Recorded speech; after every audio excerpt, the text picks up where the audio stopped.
আসসালামু আলাইকুম ওরহমতুল্লাহ বারাকাতুহু। সামনে রয়েছে পাট শাক।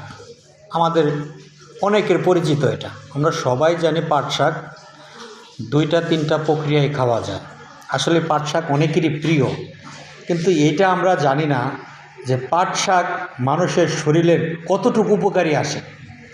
আজ এটি নিয়ে আপনাদের সাথে একটু বিস্তারিত আলোচনা করব। আমার আলোচনার উদ্দেশ্য একটাই, সবাই মিলে যাতে সুস্থ থাকতে পারি। পাট শাক তাজা অবস্থায় ভেজে খাওয়া যায়, হালকা আঁচে ভেজে খেলে সবচেয়ে ভালো হয়। আর যখন এটা সিজন থাকে না, অমৌসুমে পাওয়া যায়, তখন এটাকে শুকিয়ে ঘরে রেখে দেওয়া যায়। এটা খাওয়ার উপকারিতা কি কি? এটা খাওয়ার উপকারিতা অনেক।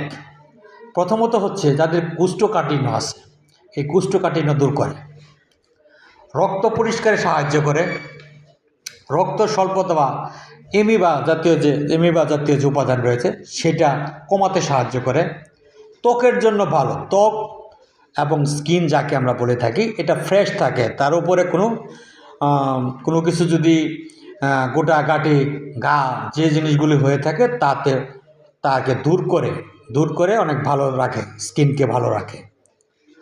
চুল পড়া বৃদ্ধি, চুল যাদের পড়ে যায় তাতে রক্ষা করে, চুল পড়া রক্ষা করে। এটা আমরা অনেকেই জানি না, কিন্তু আসলে এই পাট পাতা চুল পড়ে, পাট পাতা খেলে আপনার চুল পড়বে না এবং চুল মজবুত এবং ভালো থাকবে।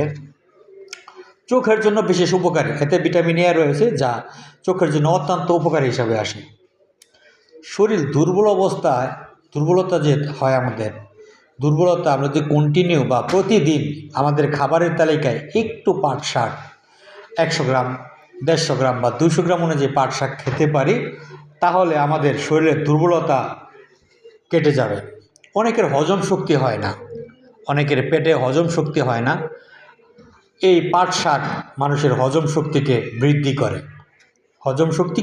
করে। আপনার খাবার খাওয়ার সাথে সাথেই একটি অ্যাসিড তৈরি হয়, সেই অ্যাসিডকে খাবার আমাদের হজম করে থাকে। এবং এই পাট শাক খাবারের তালিকায় প্রতিদিন রাখার চেষ্টা করবেন সকলেই। পাট শাক সকলেই খাবেন, এটা অত্যন্ত উপকারী। ওষুধের পাশাপাশি শাক আমাদের খাদ্য তালিকায় রাখা দরকার। আশা করি বুঝতে পেরেছেন এবং সকলেই ভালো থাকবেন।